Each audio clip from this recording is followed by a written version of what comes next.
स्वागत है आप सभी का हमारे चैनल मैथ एक्सपर्ट पॉइंट में। साथियों, आज बात करेंगे हम लोग 21 दिसंबर 2021 को पूछे गए हिंदी के 15 पेडागोजी के सवाल का और अच्छे से एनालिसिस करेंगे ताकि आप एग्ज़ाम में इसको एलिमिनेट करके भी हटा सके। आज का पहला प्रश्न है, बच्चों की भाषा इस बात के लिए पर्याप्त संकेत करती है कि बच्चे जो होता है उसकी भाषा इस बात के लिए पर्याप्त संकेत देती है। 4 ऑप्शन दिया गया है कि वे अपनी भाषा नहीं जानते। ऐसा तो नहीं कि बच्चे की भाषा से अंदाज़ा लगाएंगे कि वो भाषा नहीं जानते, गलत है। वे अपनी भाषा का व्याकरण जानते हैं। सही है कि जब बच्चे स्कूल आते हैं तो बहुत से बात अपनी भाषा के बारे में वो जानते हैं, बहुत चीज़ों को वो जानते हैं पहले से ही, स्कूल आने से पहले। वे अपनी भाषा का व्याकरण नहीं जानते। ऐसा नहीं है कि वो अपनी भाषा का व्याकरण नहीं जानते, वो इनफॉर्मली जानते हैं। हालांकि फॉर्मली नहीं जानते हैं, इनफॉर्मली वो व्याकरण को जानते हैं। वे अपनी भाषा का साहित्य जानते हैं। नहीं, उन्हें साहित्य के बारे में उस समय कुछ नहीं पता होता है जब वो स्कूल आते हैं। तो second is the right answer. चलेंगे नेक्स्ट क्वेश्चन में, और ये बड़ा आसान क्वेश्चन है कि वाइगोत्स्की समर्थन करता है, किसका करता है? आपको पता होगा, आपने अगर वाइगोत्स्की का थ्योरी पढ़ा है, लैंग्वेज, सोशल और कल्चर पर ही उनका थ्योरी बेस्ड है। उन्होंने कहा था कि बच्चे सामाजिक अंतक्रिया करके सीखते हैं। तो यहाँ सेकंड बिल्कुल सही है। और अनुकरण पर बल किसने दिया था? तो स्किनर साहब ने। दंड पुरस्कार से बच्चे सीखते नहीं हैं और भाषा अर्जन की बात सीखने में नहीं आता है। और वाइगोत्स्की के अनुसार भाषा जो है बच्चा सामाजिक अंतक्रिया करके सीखता है। चलेंगे नेक्स्ट क्वेश्चन में। मातृभाषा में ही बच्चे का मस्तिष्क सबसे पहले क्रियाशील होता है। बात बिल्कुल सही है। तो इसके बारे में क्या कहेंगे आप? ये कथन पूर्णतः सत्य है, पूर्णतः सत्य नहीं है, आंशिक रूप से सत्य है या पूर्णतः असत्य है? तो पूर्णतः ये कथन सही है। क्यों? मातृभाषा से बच्चे सबसे ज़्यादा चीज़ों को एक्यूज करते हैं, सबसे ज़्यादा चीज़ों को लर्निंग करते हैं, इसलिए ये बात पूर्णतः सही है। चलेंगे नेक्स्ट क्वेश्चन में। कहानियाँ बच्चों के भाषा विकास के किस पक्ष को सर्वाधिक प्रभावित करती है? बच्चे को जब हम कहानियाँ सुनाते हैं, स्टोरी सुनाते हैं, तो वो बच्चे के किस चीज़ को प्रभावित करता है? देखिए, आपको यहाँ 2 में केवल दिख रहा है। केवल वर्ड एक नेगेटिव वर्ड है, इसलिए 1 और 3 आप हटा दीजिए। चौथा व्याकरण है, तो प्राइमरी लेवल पर व्याकरण की बात नहीं होती है। और आगे है स्टैंडर्ड भाषा, यानी मानक भाषा को इंग्लिश में स्टैंडर्ड लैंग्वेज बोलेंगे। और प्राइमरी लेवल पर बच्चों के लिए स्टैंडर्ड शब्द भी इस्तेमाल नहीं करते हैं। सेकंड देखिए क्या है कि कल्पनाशीलता एवं सृजनात्मकता, यानी बच्चों के अंदर इमेजिनेशन और क्रिएटिविटी को हम प्रभावित होता है इससे। तो second is the right answer. पढ़ना सीखने की प्रक्रिया में साहित्य डैश के रूप में कार्य करता है। बच्चे जब पढ़ना सीखते हैं तो साहित्य किस रूप में कार्य करता है? 4 ऑप्शन है। प्रामाणिक स्रोत, प्रेरणात्मक स्रोत, बाधक तत्व और अतिरिक्त बोझ। आपको तो सबसे पहले 2 छांट दीजिएगा। बाधक नहीं होता है, ना ही अतिरिक्त होता है। अब एक है प्रामाणिक और एक होता है प्रेरणा। तो देखिए, साहित्य जो होता है वो प्राइमरी लेवल पर एक हमारा प्रामाणिक स्रोत है। प्रामाणिक इसलिए है क्योंकि बच्चे को जब हम सिखाएंगे तो बाल साहित्य से बच्चे सबसे बेहतर तरीके से सीखेंगे। उसमें बच्चे के लेवल की भाषा दी हुई रहती है, इसलिए ये प्रामाणिक स्रोत है। 1 इज़ द राइट आंसर। प्राथमिक स्तर पर बच्चों की मौखिक अभिव्यक्ति का आकलन करने के लिए के संदर्भ में आप किसे सर्वाधिक महत्व देंगे? प्राइमरी लेवल पर बच्चों की जो है मौखिक अभिव्यक्ति करना है कि बच्चे किस तरह बोल पा रहे हैं, वो अपनी लैंग्वेज को किस तरह से एक्सप्रेस कर पा रहे हैं, इसकी हमको जांच करना है। तो आप किसे महत्व देंगे? हिंदी पत्रिका पढ़ना, समाचार पत्र पढ़ना, कहानी को दोहराना, नाटक का मंचन करना। देखिए, इन चारों में सबसे बेहतर आप बच्चे कहाँ एक्सप्रेस कर पाएंगे अपनी भाषा को? नाटक और मंचन के द्वारा, क्योंकि वहाँ बच्चे खुलकर अपनी बातों को बोल पाएंगे। 4 इज़ द राइट आंसर। और देखिए 1 में है हिंदी पत्रिका पढ़ना। देखिए, इसमें जो बच्चा पढ़ेगा उसी को बोलेगा, अपने मन की बात नहीं बोल पाएगा। 2 में भी हुई है और 3 में भी हुई है, इसलिए 4 इज़ द राइट आंसर। सुनने की कुशलता में एक महत्वपूर्ण उद्देश्य है। 4 उद्देश्य दिया गया है और सुनने की कुशलता में कौन इसमें इम्पोर्टेंट होगा? सुनना और दोहराना। देखिए, ये कभी भी महत्वपूर्ण नहीं होता है कि बच्चा जैसा सुने वैसा दोहराए। इसमें क्या होगा, जो रटन प्रणाली है उसको प्रोत्साहन मिल जाएगा। तो 1 नहीं है। सेकंड में कविता सुनाना। कविता सुनाने में बच्चा का जो सुनने की कौशलता है वो कहीं से भी विकसित नहीं हो रहा है। तीसरा है सुनने में रुचि और धैर्य। ये बिल्कुल सही है, जब बच्चा बातों को आराम से धैर्य रखकर, पेशेंस रखकर सुनेगा और उसमें इंटरेस्ट होगा तो उसमें सुनने की कुशलता बढ़ेगी। तो ये हमारे लिए इम्पोर्टेंट है। और चौथा है कहानी सुनना। कहानी सुनेगा और धैर्य नहीं होगा, रुचि नहीं होगा तो बच्चे क्या करेंगे, उसको इंटरेस्ट होकर नहीं सुन पाएंगे। तो कहानी सुनना ये सुनने में रुचि और धैर्य के अंतर्गत ही आता है, इसलिए थर्ड में फोर्थ इंक्लूड है। तो third is the right answer. प्राथमिक स्तर पर कविता शिक्षण का सर्वाधिक महत्वपूर्ण उद्देश्य क्या है?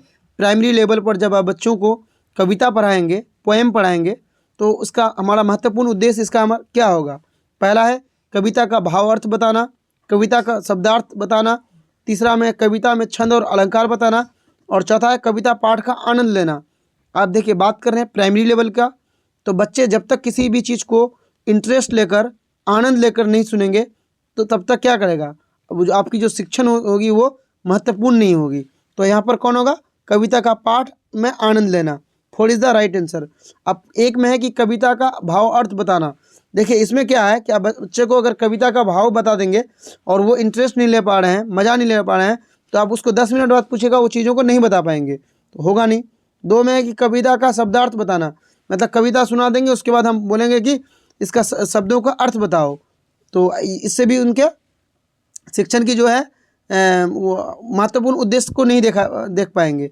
और तीन में है कि कविता में छंद और अलंकार बताना, ये व्याकरणिक बात है, इसलिए ये भी नहीं होगा। चलेंगे नेक्स्ट क्वेश्चन में। पढ़ना सीखने की प्रक्रिया में सबसे कम प्रभावी है, तो आपको सबसे कम जो इम्पोर्टेंट होता है उसको यहाँ पर निकालना है। पहला है चित्रात्मक। प्राइमरी लेवल पर चित्र वाला जो होता है, आप बच्चे को एक चित्र दे देंगे और बोलेंगे कि इस पर अपने भाषा में 2-4 बात बोलो, तो इससे क्या होगा, ये हमारे लिए बहुत प्रभावकारी होता है प्राइमरी लेवल पर। तो 1 तो प्रभावकारी होता है, यहाँ सबसे कम प्रभावकारी वाला बताना है। दूसरा में अनुमान लगाना, ये भी पॉजिटिव है कि बच्चे अनुमान लगाना सीखेंगे। 3 में पुनरावृत्ति, बच्चे किसी चीज़ को जब बार बार करेंगे तो क्या होगा, उसके प्रति उनकी इंटरेस्ट जग जाएगी। और चौथा में कि 2 अक्षर वाले शब्द, ये उतना इम्पोर्टेंट नहीं है कि सिर्फ 2 अक्षर वाले शब्द पढ़ाने से बच्चे का जो है भाषा विकास अच्छा होगा या हमारे शिक्षण का जो प्रणाली है वो सही साबित होगा। 2 अक्षर वाले शब्द, देखिए शब्द ठीक है यहाँ, लेकिन आगे 2 लगा दिया है, सीमित कर दिया है, इसलिए 4 नहीं होगा। चलेंगे नेक्स्ट क्वेश्चन में। चित्रकारी को स्वयं की अभिव्यक्ति का माध्यम बनाना। बच्चे जब किसी भी चीज़ का चित्र बनाते हैं, चित्रकारी करते हैं, तो वो क्या करते हैं, अपनी बात को अभिव्यक्त करने का एक अच्छा माध्यम है वो उनका। ये बिल्कुल प्राइमरी लेवल पर एक महत्वपूर्ण उद्देश्य है कि बच्चे अगर चित्रकारी कर रहे हैं तो बच्चे वहाँ भी पढ़ रहे हैं, कुछ ज्ञान को क्या कर रहे हैं, अचीव कर रहे हैं, इसलिए ये क्या है, एक महत्वपूर्ण उद्देश्य है। Second is the right answer. चलेंगे नेक्स्ट क्वेश्चन में। भाषा और विचार, ये इंपॉर्टेंट क्वेश्चन है, सीटेट के लिए कई बार पूछा गया है, वेरी वेरी इंपॉर्टेंट क्वेश्चन है ये, कि भाषा और विचार क्या है, एक दूसरे से संबंधित नहीं है, ऐसा नहीं, एक दूसरे से संबंधित है। एक दूसरे को प्रभावित नहीं करता है, बिल्कुल प्रभावित करता है। 3 में परस्पर एक दूसरे को पोषित करते हैं, बिल्कुल सही है कि परस्पर एक दूसरे को प्रभावित करते हैं, एक दूसरे पर डिपेंड है, बिल्कुल सही है। और 4 में है परस्पर एक दूसरे के विरोधी है, विरोधी बिल्कुल नहीं है। तो third is the right answer. और ये एक आसान सा क्वेश्चन है कि हिंदी भाषा और डैश दे दिया है, क्या है, तो आपको बता दें कि हिंदी क्या है, हमारा राजभाषा है। कहीं इसका 1 नंबर में राष्ट्रभाषा है, गलती नहीं करना है, क्योंकि हमारे देश की कोई भी राष्ट्रभाषा नहीं है, किसी भी एक भाषा को राष्ट्रभाषा नहीं कहा गया है। क्यों? अगर हिंदी करेंगे तो साउथ वाले राज्य खिलाफ हो जाएंगे, और इंग्लिश करेंगे तो हिंदी भाषी राज्य खिलाफ हो जाएंगे, इसलिए आप इसको राजभाषा बना सकते हैं, राष्ट्रभाषा नहीं बना सकते हैं। तो आपको ये बताना है आर्टिकल 350A में भाषा से संबंधित क्या बात कहा गया है, कमेंट में आप इसको बताएंगे। चलेंगे नेक्स्ट क्वेश्चन में। आज का हमारा नेक्स्ट प्रश्न है, साहिल तीसरी कक्षा में पढ़ता है, वह हिंदी भाषा लिखते समय अपनी मातृभाषा के शब्दों का प्रयोग करता है। देखिए प्राइमरी लेवल पर अगर बच्चा है और वो लिखते समय क्या कर रहा है, अपने मातृभाषा का प्रयोग कर रहा है, तो एक क्या है, एक अच्छी बात है, क्योंकि वो उनके जो घर के भाषा है स्कूल में महत्व मिल रहा है, तो बिल्कुल सही है। और इसमें 4 ऑप्शन को हमको चेक करना है। एक स्वाभाविक प्रक्रिया है, बिल्कुल सही है। एक घातक प्रक्रिया है, बिल्कुल गलत बात है। बच्चे की मातृभाषा उनकी एक क्या होती है, संसाधन होती है, तो घातक हो नहीं सकता। 3 में हिंदी भाषा सीखने में बाधक है, बाधक नहीं है, ये हिंदी भाषा सीखने में मदद करता है। और 4 में है हिंदी भाषा सीखने के लिए अनिवार्य है, अनिवार्य भी नहीं है, बच्चे बिना इसके भी मातृभाषा की सीख सकते हैं, ये अनिवार्य नहीं है। कुछ बच्चे होता है कुछ बच्चा कि वो जैसे कि ग्रामर सीखेगा तो अपने लैंग्वेज का इस्तेमाल नहीं करता है, तो ये अनिवार्य नहीं है। एक नंबर बिल्कुल सही है कि एक स्वाभाविक प्रक्रिया है। चलेंगे नेक्स्ट क्वेश्चन में। प्राथमिक स्तर पर भाषा सीखने सिखाने की प्रक्रिया में सर्वाधिक महत्वपूर्ण है बच्चों को। देखिए, प्राइमरी लेवल पर अगर आप भाषा पढ़ा रहे हैं तो सबसे महत्वपूर्ण क्या है बच्चों के लिए? अपने मन की बात कहने का अवसर देना, बिल्कुल सही है। पढ़ने लिखने के सीमित अवसर देना, देखिए यहाँ सीमित क्या है, नेगेटिव वर्ड है, इसको काट देना है। कक्षा को चार्ट या पोस्टर से सजाना, चार्ट पोस्टर से सजा देने से बच्चे भाषा नहीं सीख पाएंगे। बच्चे को ज़्यादा से ज़्यादा अवसर मिलना चाहिए, एक वातावरण मिलना चाहिए जिस भाषा को आप बच्चे को सिखा रहे हैं। तो थर्ड भी गलत है। और फोर्थ पे है बच्चे में दूर से सामग्री का प्रयोग करना चाहिए। तो मतलब सुनने वाला और देखने वाला, इससे क्या होगा, भाषा सीख पाएंगे? बिल्कुल नहीं। देखिए, बच्चे को भाषा अगर आपको सिखाना है, कोई नई भाषा, तो आप उस भाषा में उसको ज़्यादा से ज़्यादा बोलने का अवसर दें और उस माहौल में रखें। इसलिए 1 इज़ द राइट आंसर। आकाश की कक्षा में कुछ बच्चे कक्षा में हो रही गतिविधियों में हिस्सा लेने में संकोच करते हैं। कि कोई टीचर है आकाश नाम का, जब वो कक्षा में है तो जब गतिविधि करा रहे हैं तो बच्चे क्या कर रहे हैं, संकोच करते हैं उनकी गतिविधि में हिस्सा लेने से, लेकिन आपस में अपनी भाषा में खूब बात करते हैं। इसका कारण क्या है? वही सब बच्चा क्या होता है कि गतिविधि में भाग नहीं ले रहा है लेकिन आपस में खूब बात करते हैं।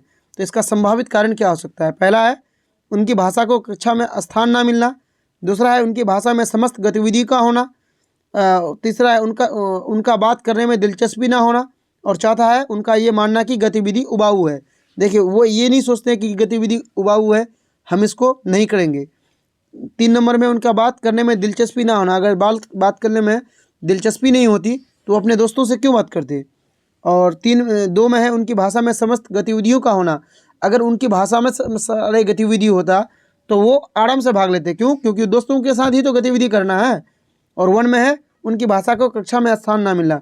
ये एक कारण हो सकता है कि अगर बच्चे क्या है, मान लेते हैं बच्चे भोजपुरी जानते हैं और कक्षा में कैसा हिंदी पर बात हो रही है, तो डर रहे हैं कि हमसे गलती हो जाएगी, हम उससे अच्छा है कि हम गतिविधि में भाग ही ना लें।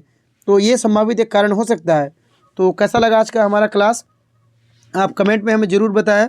और अगर आप चैनल में नए हैं तो आपकी नैतिक जिम्मेवारी बनती है कि चैनल को सब्सक्राइब कर दें। और मिलते हैं एक नए वीडियो के साथ दोस्तों, तब तक के लिए सबा खैर।